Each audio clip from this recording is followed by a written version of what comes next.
오늘 우리가 다 함께 나눌 말씀은 에베소서 1장 3절부터 14절 말씀입니다. 본문을 교독하겠습니다. 찬송하리로다. 하나님 곧 우리 주 예수 그리스도의 아버지께서 그리스도 안에서 하늘에 속한 모든 신령한 복을 우리에게 주시되 곧 창세전에 그리스도 안에서 우리를 택하사 우리로 사랑 안에서 그 앞에 거룩하고 흠이 없게 하시려고 그의 기쁘신 뜻대로 우리를 예정하사 예수 그리스도로 말미암아 자기의 아들들이 되게 하셨으니 이는 그가 사랑하시는 자 안에서 우리에게 거저 주시는 바 그의 은혜의 영광을 찬송하게 하려는 것이라. 우리는 그리스도 안에서 그의 은혜의 풍성함을 따라 그의 피로 말미암아 속량 곧 죄사함을 받았느니라. 이는 그가 모든 지혜와 총명을 우리에게 넘치게 하사 그 뜻의 비밀을 우리에게 알리신 것이요 그의 기뻐하심을 따라 그리스도 안에서 때가 찬 경륜을 위하여 예정하신 것이니 하늘에 있는 것이나 땅에 있는 것이 다 그리스도 안에서 우리에게 하려 하심이라.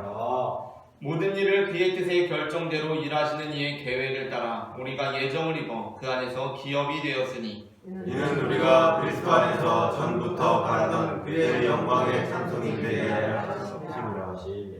그 안에서 너희도 진리의 말씀 곧 너희의 구원의 복음을 듣고 그 안에서 또한 믿어 약속의 성령으로 인치심을 받았으니 이는 우리 교회의 보증이 되사 그 얻으신 것을 속량하시고 그의 영광을 찬송하게 하려 하심이라. 아멘. 이사야 43장에서 하나님께서는 이스라엘 백성을 창조하신 이유에 대해서 이렇게 말씀하십니다. 15절과 21절 말씀을 합독하겠습니다. 나는 여호와 너희의 거룩한 이요 이스라엘의 창조자요 너희의 왕이니라. 이 백성은 내가 나를 위하여 지었나니 나를 찬송하게 하려 함이니라. 아멘. 하나님께서는 이스라엘의 창조자로서 이스라엘 백성을 왜 지으셨느냐 하면 이 백성이 나를 위하여 찬송하게 하려 함이라 라고 말씀하고 있습니다.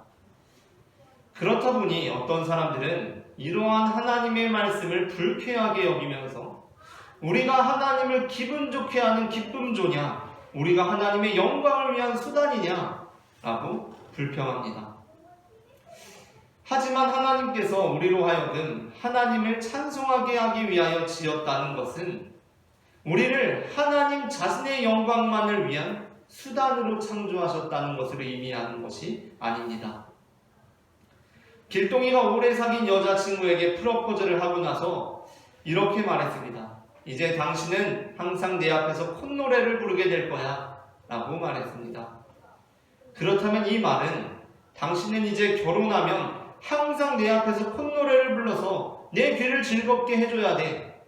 어떤 일이 있어도 때로는 부르고 싶지 않아도 당신은 불러야 돼 라는 말이겠습니까? 그런 말이 아닙니다. 그렇다면 이 말은 어떤 말입니까? 이제 내가 당신을 기쁘게 해주고 즐겁게 해줄 것이기 때문에 당신은 이제 매일마다 콧노래를 부르게 될 것이고 나아가서 그것이 당신의 남편인 나에게 기쁨이 되고 나의 영광이 될 것이라는 의미입니다. 창세기 2장에는 하나님께서 사람을 창조하신 내용이 기록되어 있습니다. 그곳에서 하나님께서 사람을 창조하시고 행하신 일이 무엇입니까? 자, 이제 모든 일을 다 마쳤다. 그래, 거기 사람, 내가 찬송하기 위해서 만든 존재, 자, 와서 노래 한 곡 뽑아봐라 하는 것입니까? 그렇지 않습니다. 하나님께서 행하신 일은 어떻게 하면 사람의 기쁨과 즐거움을 더 풍요롭게 해줄 것인가에 대한 고민이었습니다. 그러한 하나님의 마음이 18절에 이렇게 기록되어 있습니다. 창세기 2장 18절을 함께 읽겠습니다. 여호와 하나님이 이르시되 사람이 혼자 사는 것이 좋지 아니하니 내가 그를 위하여 돕는 배필을 지으리라 하시니라. 아멘. 하나님께서는 이제 다 일을 마쳤으니까 내가 나의 기쁨을 위해 창조한 존재 너 사람 와서 노래나 한 곡 해봐 라고 하시는 것이 아니라 그 상황에서 사람의 기쁨과 사람의 즐거움을 얼마나 더 풍요롭게 해주실지를 고민하셨다는 것입니다. 그리고 하나님께서 사람에게 선물을 주십니다. 그때 아담의 입으로부터 인류 최초의 노래가 울려 퍼집니다. 20절부터 23절을 교독하겠습니다. 아담이 모든 가축과 공중의 새와 들의 모든 짐승에게 이름을 주니라. 아담이 돕는 배필이 없으므로 여호와 하나님이 아담을 깊이 잠들게 하시니 잠들매 그가 그 갈빗대 하나를 취하고 살로 대신 채우시고 여호와 하나님이 아담에게서 취하신 그 갈빗대로 여자를 만드시고 그를 아담에게로 이끌어오시니 아담이 이르되 이는 내 뼈 중에 뼈요 살 중에 살이라 이것을 남자에게서 취하였은즉 여자라 부르리라 하니라. 아멘. 특별히 23절의 아담의 고백, 이는 내 뼈 중에 뼈요 살 중에 살이라 이것을 남자에게서 취하였은즉 여자라 부르리라 라는 이 고백은 이 구조상 분명히 노랫말이었을 것이라고 거의 모든 성서학자들이 동의하는 바입니다. 그러니까 이 구조를 통해서 이것이 그냥 말한 것인지 노래를 부른 것인지 알 수 있는데 이 원문 구조상 반드시 노래였을 거라는 것입니다. 그러니까 아담은 하와를 보면서 이는 내 뼈 중에 뼈요 살 중에 살 이렇게 그냥 말한 것이 아니라 이는 내 뼈 중에 뼈 이는 내 살 중에 살 노래를 불렀다는 것입니다.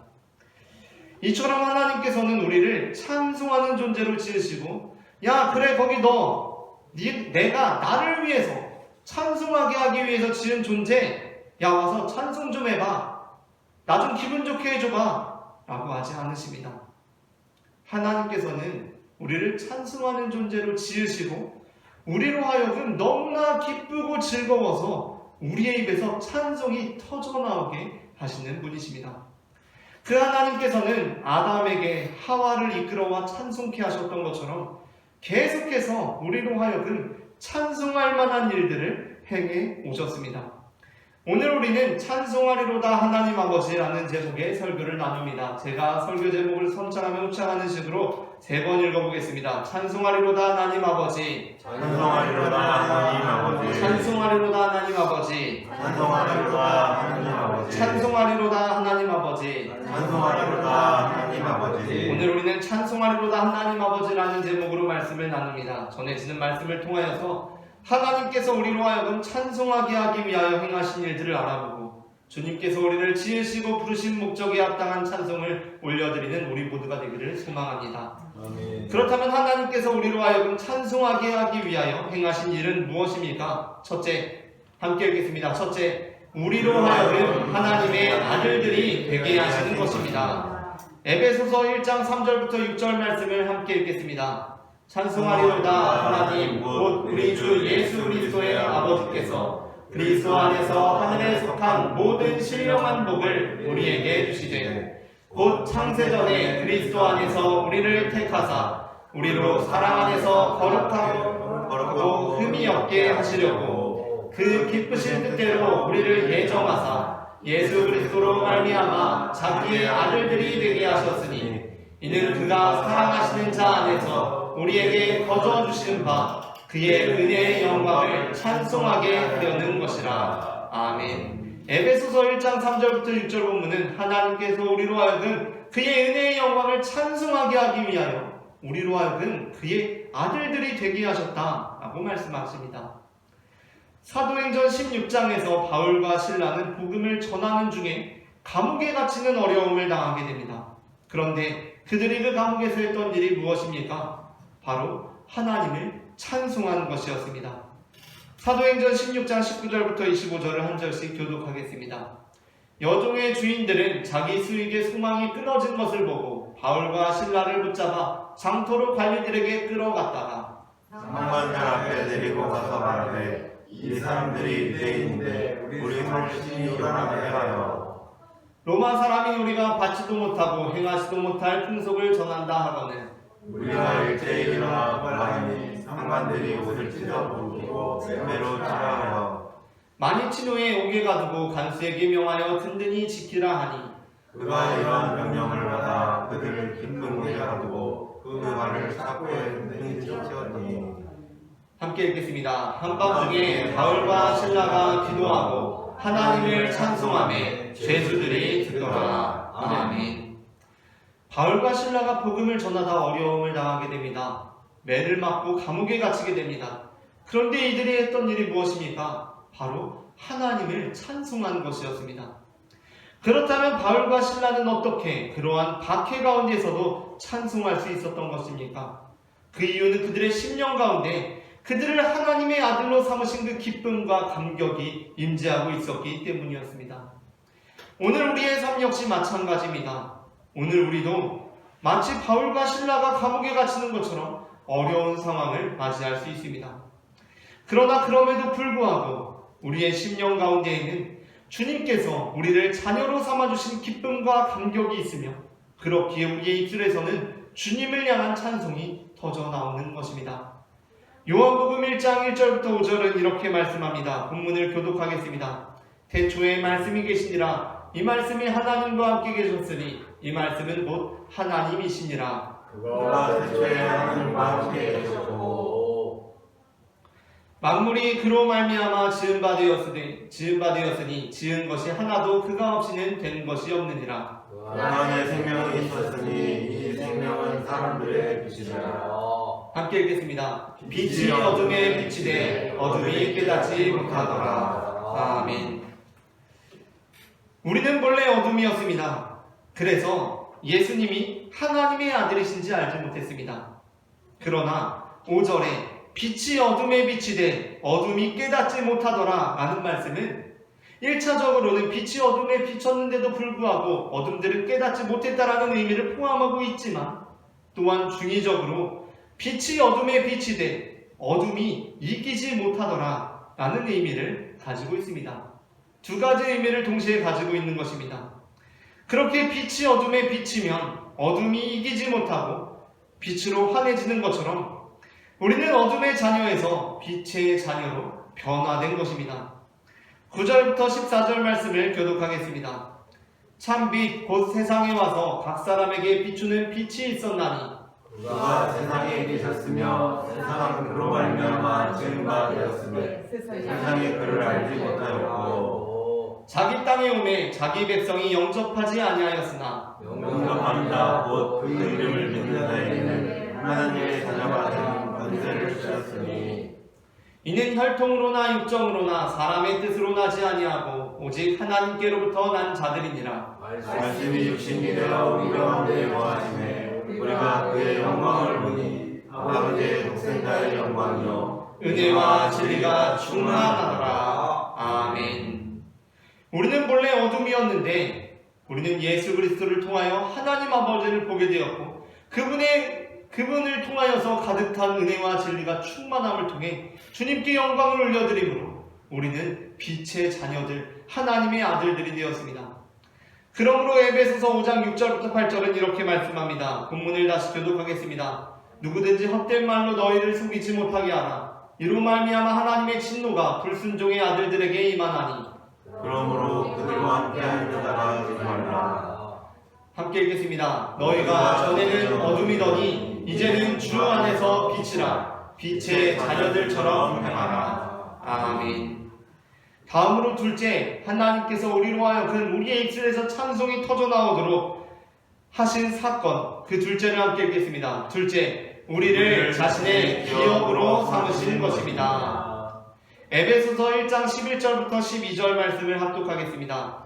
모든 일을 그의 뜻의 결정대로 일하시는 이의 계획을 따라 우리가 예정을 입어 그 안에서 기업이 되었으니 이는 우리가 그리스도 안에서 전부터 바라던 그의 영광의 찬송이 되게 하려 하심이라. 아멘.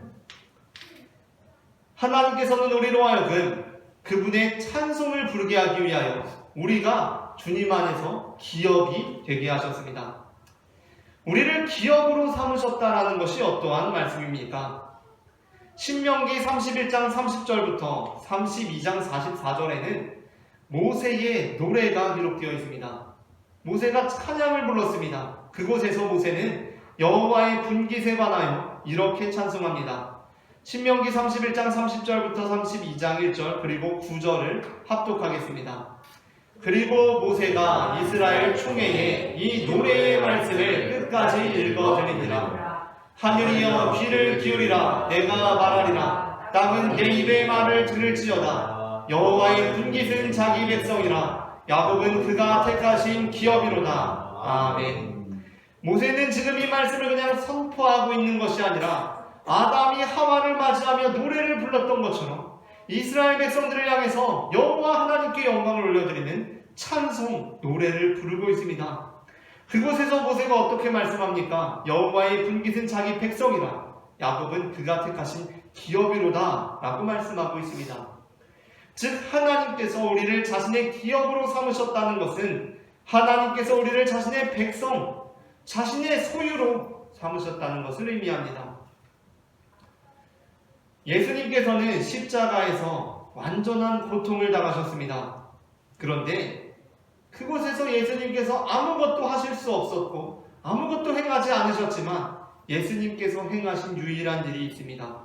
그것은 바로 하나님을 찬송하는 것이었습니다.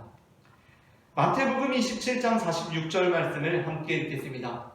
제9시쯤에 예수께서 크게 소리질러 이르시되 엘리 엘리 라마 사박다니 하시니 이는 곧 나의 하나님 나의 하나님 어찌하여 나를 버리셨나이까 하는 뜻이라. 아멘. 예수님께서는 십자가 위에서 엘리 엘리 라마 사박다니 하셨습니다. 이는 나의 하나님 나의 하나님 어찌하여 나를 버리셨나이까 라는 뜻입니다. 그런데 이 부르짖음은 그냥 예수님께서 하신 말씀이 아니셨습니다. 이 말씀은 시편에 있는 구절로서 시편 하나님을 찬송하는 가사였습니다. 시편 22편 1절 말씀을 함께 읽겠습니다. 내 하나님이여 내 하나님이여 어찌 나를 버리셨나이까. 아멘. 그러니까 예수님께서 엘리 엘리 라마 사박다니 하셨을 때 이 말은 그냥 예수님께서 하고 싶은 말이 아니라 분명히 성경에 있는 찬송의 가사를 예수님께서 말씀하셨다는 것입니다. 그러므로 우리는 예수님께서 십자가 위에서 엘리 엘리 라마 사박다니 나의 하나님 나의 하나님 어찌하여 나를 버리셨습니까? 라고 하셨을 때 예수님께서 하나님께서 자신을 버리셨다라고 생각하시고 이렇게 말씀하셨다라고 이해해서는 안 됩니다. 이 말씀은 분명한 찬양의 가사이기 때문에 찬양의 전체 메시지를 염두에 두고 들여다봐야 한다는 것입니다. 어떤 권사님이 너무나 힘이 들었습니다. 그래서 고통 중에 너무나 힘이 들어서 힘들고 지쳐 라고 했습니다. 그런데 그냥 힘들고 지쳐라고 하는 것이 아니라 너무 힘들고 고통스럽지만 힘들고 지쳐 라고 했습니다. 그렇다면 그 말은 그냥 힘들고 지친다는 말이 아닙니다. 교회를 다니지 않거나 이 찬양을 모르는 사람은 저분 되게 힘드신가 보다 할 수 있습니다. 그러나 우리는 이 찬양을 알고 있기에 그 권사님이 힘들고 지칠 때 힘들고 지쳐 라고 말하는 것이 진짜 사는 거 되게 힘들고 지친다 라는 말이 아니라는 것을 알고 있습니다. 비록 그 권사님은 힘들고 지쳐까지만 불렀지만 그 5글자 안에 이미 힘들고 지쳐 낭망하고 넘어져 일어날 힘 전혀 없을 때에 조용히 다가와 손잡아 주시며 나에게 말씀하시네. 그 나에게 말씀하시는 분에 대한 신뢰가 이미 그 5글자 안에는 그 전체 찬양의 메시지가 담겨 있다는 것입니다. 나의 하나님 나의 하나님 어찌하여 나를 버리셨습니까? 엘리 엘리 라마 사박다니 라는 고백 역시 마찬가지입니다. 우리는 예수님께서 엘리 엘리 라마 사박다니까지만 하셨으니까 그냥 되게 힘들고 지치셨나 보다 라고 이해해서는 안 된다는 것입니다. 전체를 들여다보아야 합니다. 이는 시편 22편의 전체 메시지에 담겨 있습니다. 우리는 그때 예수님께서 십자가 위에서도 되게 힘들고 지친다라고 말씀하신 것이 아니라 여전히 놀라우신 하나님의 영광과 기전을 찬송하셨음을 알 수 있습니다. 시편 22편이 맞춰지는 최종 장면 28절부터 31절을 교독하겠습니다. 나라는 여호와의 것이요 여호와는 모든 나라의 주제심이로다. 세상의 모든 풍성한 자가 먹고 경배할 것이요 진토 속으로 내려가는 자 곧 자기 영혼을 살리지 못할 자도 다 그 앞에 서리라. 후손이 그를 섬길 것이요 대대의 주를 전할 것이며 와서 그의 공의를 태어날 백성에게 전하며 주께서 이를 행하셨다 할 것이로다. 아멘. 그러니까 예수님께서 엘리 엘리 라마 사박다니 하셨을 때 그 고백에 담겨있는 예수님의 메시지는 무엇입니까? 나의 하나님 왜 나를 버리십니까? 라는 고백입니까? 그것이 아닙니다. 그 십자가 위에서도 예수님께서는 모든 나라가 주님의 것이요 주님의 나라가 무너지는 것처럼 보일지라도 여전히 하나님의 나라가 든든히 세워지고 있으며 내가 죽음으로 내려갈지라도 내가 주님 앞에 경배하며 나아갑니다. 주님이 이제 이 십자가의 사건은 열방 가운데 선포될 것이고 그를 통하여서 이것이 하나님께서 행하신 일이라는 것을 모든 민족들이 찬송하게 될 것입니다. 라는 고백이었다는 것입니다. 그렇다면 예수님께서는 어떻게 그 극심한 고통 중에도 찬송할 수 있었던 것입니까? 그것은 예수님 안에 하나님께서 자신을 버리셨다는 절망감이 가득했던 것이 아니라 예수님 안에 하나님께서 자신을 완전한 당신의 기업으로 당신의 소유로 삼으셨다는 확신이 있으셨기 때문이었습니다. 마태복음 27장 35절부터 36절은 이렇게 기록되어 있습니다. 본문을 함께 합독하겠습니다. 그들이 예수를 십자가에 못 박은 후에 그 옷을 제비 뽑아 나누고 거기에 앉아 지키더라. 아멘. 이 장면은 지금 예수님을 못 박은 군병들이 예수님의 옷을 다 제비 뽑아 나누고 그곳에 있었다는 것을 보도하고 있습니다. 예수님께서 십자가에 달리셨을 때 총독의 군병들이 예수님의 옷을 제비 뽑아 다 나누어 가졌습니다. 그 옷을 예수님의 것을 다 자신들의 소유로 삼았습니다. 그렇게 예수님만 십자가에 달리시고 예수님의 옷은 다 군병들의 소유가 되었습니다.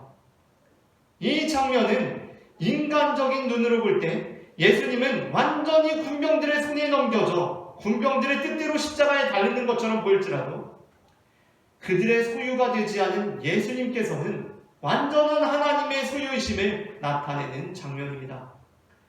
예수님의 옷이 제비 뽑히는 사건은 문자적으로 시편 22편 16절부터 18절과 관련되어 있습니다. 오늘 이 장면이 시편의 구약 성경에 이미 기록되어 있습니다. 16절부터 18절 말씀을 합독하겠습니다. 개들이 나를 에워쌌으며 악한 무리가 나를 둘러 내 소득을 찔렀나이다. 내가 내 모든 뼈를 셀 수 있나이다. 그들이 나를 주목하여 보고 내 겉옷을 나누며 속옷을 제비 뽑나이다. 아멘. 그러니까 예수님께서 십자가 위에서 달리시면서 군병들이 그분의 옷을 제비 뽑아 나누어 자신들의 소유로 삼은 이 사건은 문자적으로는 시편 22편 16절부터 18절 말씀과 관련되어 있다는 것입니다. 그러나 이 사건은 문자적인 의미가 아니라 의미적으로 이스라엘 족속이 가나안 땅에 들어가서 그 땅을 분배받는 여호수아 18장 6절부터 7절과 관련되어 있습니다. 본문을 합독하겠습니다. 그 땅을 7부분으로 그려서 이곳 4개로 가져오라. 그러면 내가 여기서 너희를 위하여 우리 하나님 여호와 앞에서 제비를 뽑으리라. 레위 사람은 너희 중에 분깃이 없나니 여호와의 제사장 직분이 그들의 기업이 되리며 갓과 르우벤과 므낫세 단지파는 요단 저편 동쪽에서 이미 기업을 받았나니 이는 여호와의 종 모세가 그들에게 준 것이라 하더라. 아멘. 여호수아에 보게 되면 이스라엘 민족들이 가나안 땅에 들어가서 이제 모든 지파가 다 제비를 뽑아서 땅을 분배받습니다. 그런데 제비를 뽑지 않는 지파가 하나 있습니다. 그 지파가 바로 레위 지파입니다. 레위 지파는 왜 제비를 뽑지 않습니까? 그들은 선택된 이스라엘 족속 중에서도 특별히 하나님의 분기, 특별한 하나님의 소유이기 때문에 제비를 뽑지 않습니다. 그 어느 땅도 소유하지 않습니다. 그러니까 다른 이스라엘 지파들이 제비를 뽑아 땅을 분배받음으로 그 제비 뽑힘으로부터 제외된 레위 지파가 하나님의 분기심이 드러나는 것처럼 예수 그리스도의 겉옷과 속옷이 제비 뽑혀서 분배되며 그 군병들의 소유가 될 때 그 제비 뽑힘으로부터 제외된 십자가에 달리신 예수 그리스도의 몸과 영혼은 온전히 하나님의 소유가 됨이 더욱 분명하게 드러난다는 것입니다. 그러므로 우리 역시 비록 우리의 삶 가운데 예수님께서 십자가의 길을 걸으시며 겪으신 것과 같은 극심한 고통이 찾아올지라도 우리는 하나님께서 우리를 당신의 소유로 삼으신 그 사건을 기억하며 찬송을 올려드립니다. 베드로전서 2장 9절부터 10절 말씀을 합독하겠습니다. 그러나 너희는 택하신 족속이요 왕같은 제사장들이요 거룩한 나라요 그의 소유가 된 백성이니 이는 너희를 어두운 데서 불러내어 그의 기이한 빛에 들어가게 하시니에 아름다운 덕을 선포하게 하려 하심이라. 너희가 전에는 백성이 아니더니 이제는 하나님의 백성이요 전에는 긍휼을 얻지 못하였더니 이제는 긍휼을 얻은 자니라. 아멘. 우리가 전에는 하나님의 백성이 아니더니 이제는 하나님의 백성이 되었고 긍휼을 얻지 못하던 자였는데 이제는 긍휼을 얻게 되었습니다. 마지막으로 셋째, 하나님께서 우리로 하여금 찬송하게 하기 위하여 행하신 사건 셋째 함께 읽겠습니다. 셋째, 약속의 성령으로 인치심을 받게 하시는 것입니다. 에베소서 1장 13절부터 14절을 함께 읽겠습니다. 그 안에서 너희도 진리의 말씀 곧 너희의 구원의 복음을 듣고 그 안에서 또한 믿어 약속의 성령으로 인치심을 받았으니 이는 우리 기업의 보증이 되사 그 얻으신 것을 승량하시고 그의 영광을 찬송하게 하려 하심이라. 아멘. 우리로 하여금 하나님의 영광을 찬송하게 하시기 위하여 우리에게 하나님께서 행하신 일이 무엇입니까? 약속의 성령으로 인치신 것입니다. 초대교회는 몇 가지 특징이 있는데 그 중 하나는 바로 하나님을 찬미하는 공동체였다는 것입니다. 사도행전 2장 44절부터 47절은 이렇게 말씀합니다. 본문을 교독하겠습니다. 믿는 사람이 다 함께 있어 모든 물건을 서로 통용하고 또 재산과 소유를 팔아 각 사람의 필요를 따라 나눠주며 날마다 마음을 같이하여 성전에 모이기를 힘쓰고 집에서 떡을 떼며 기쁨과 순전한 마음으로 음식을 먹고 하나님을 찬미하며 또 온 백성에게 칭송을 받으니 주께서 구원하는 사람들마다 나게 하시니라. 아멘. 초대교회는 하나님을 찬미하는 공동체였습니다. 그렇다면 그들은 왜 기뻐하며 하나님을 찬미했던 것입니까?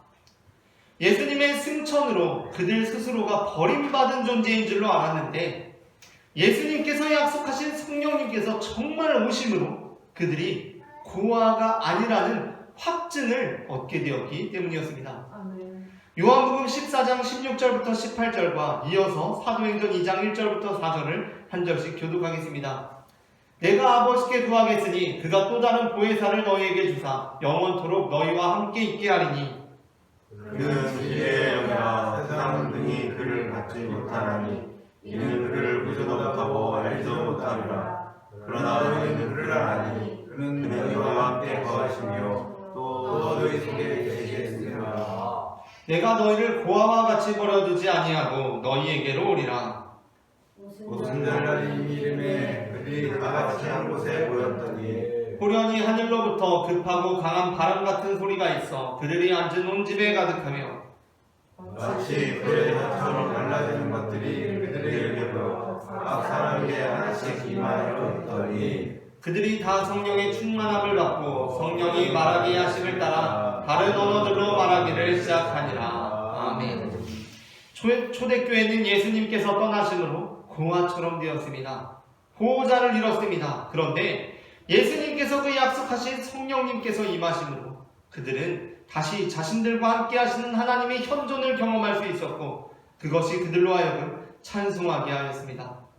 그래서 베드로는 우리에게도 이렇게 선포합니다. 이어지는 사도행전 2장 38절부터 40절입니다. 베드로가 이르되 너희가 회개하여 각각 예수 그리스도의 이름으로 세례를 받고 죄사함을 받으라. 그리하면 성령의 선물을 받으리니 이 약속은 너희와 너희 자녀와 모든 먼 데 있는 사람 곧 우리 주 하나님이 얼마든지 부르시는 자들에게 하신 것이니라 하고 또 여러 말로 확증하여 권하며 이르되 너희가 이 패역한 세대에서 구원을 받으라 하니. 아멘. 우리는 예수 그리스도의 이름으로 세례를 받고 죄사함을 받았을 뿐만 아니라 약속의 성령을 받은 사람들입니다. 이 시간에도 하나님께서는 친히 우리의 보호자가 되어주셔서 우리로 하여금 슬픔과 불안에 빠져있는 것이 아니라 확신과 담대함으로 찬송하는 삶을 살아가게 하십니다. 시편 57편 7절입니다. 하나님이여 내 마음이 확정되었고 내 마음이 확정되었사오니 내가 노래하고 내가 찬송하리이다. 아멘. 이 다윗의 고백이 우리의 고백이 되기를 소망합니다. 말씀을 마칩니다. 우리가 찬송하리로다 하나님 아버지라고 고백할 수 있는 것은 하나님께서 우리를 하나님의 아들들로 삼아주셨기 때문이며 우리를 하나님의 기업으로 삼아주셨기 때문이고 또한 우리를 약속의 성령으로 인쳐주셨기 때문입니다. 하나님께서 우리에게 행하신 일들이 우리에게 기쁨과 감격이 되어서 하나님을 찬송하는 삶을 살아가는 우리 모두가 되기를 소망합니다.